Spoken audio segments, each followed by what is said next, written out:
LioConvoy here. Thanks to my patrons, let's make this quick. What is going on with Super7? After the initial reviews of the Wave 1 Thundercats Ultimates, it was noticed that there were some issues with the figures, specifically Panthros trunks and Jackalman's neck and weapons, all of which were the wrong colors. Technically they were all the wrong colors, but whatever.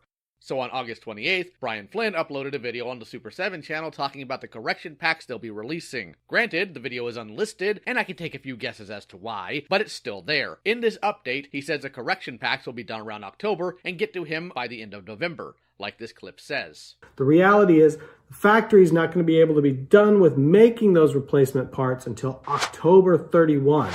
Which sounds like forever, but it's about 2.5 months from now. They're going to ship them to us around October 31, possibly a little earlier. Let's hope. Let's be positive. And then we will not get them until November because it takes a month to come across the water. He also said Wave 2 is hot on the heels of Wave 1, with an interview with Sebastian claiming they'll be shipping around January or February. How 5 to 6 months is hot on the heels of anything is a question for the scholars of old, but there's a few bigger issues here. Let's ask the main one. What's going on with the correction packs? It's about the middle of December, and there's been no update on this, and this is a problem. Let me explain why. The correction packs are ultimately repaints, likely including the Panthro head, as I seriously doubt it's a new sculpt. Why am I bringing this up, though? Well, here's why, into the next problem. At the end of October, I got an email from my pal Booshman, an old compatriot in the Thundercats fandom. I won't say specifically where he lives, but suffice it to say that he can get a hold of things. In this email, he sent me an image of Thundercats reaction figures that sport a new paint deco like the original LJN figures. He was able to get them in not long after, and save for not getting some accessories, the figures are production quality, not bootlegs. This was in early November.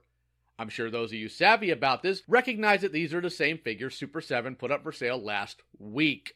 So, less than 2 months after I got this image, they were for sale. On top of this, between Wave 1's release and now, they've announced a second wave of reaction figures, a glow-in-the-dark Mumra, and a fourth wave of Ultimates. So that means Super7 currently has the money for 4 waves of figures in their account, and an exclusive, while not having corrected the first wave yet. This company can somehow manage to put out repaints of part of the first wave of the reaction figures slightly over a month from them first being seen, but a correction pack is currently late by almost a month.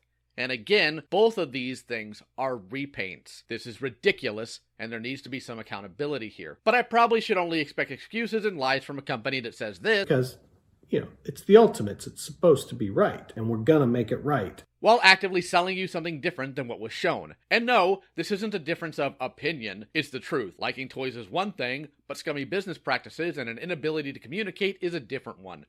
Brian, you've made sure the video admitting to the screw-up is unlisted so most people couldn't see it. You constantly misrepresent or lie about production time, all while clearly not having that conflict with you taking more of people's money.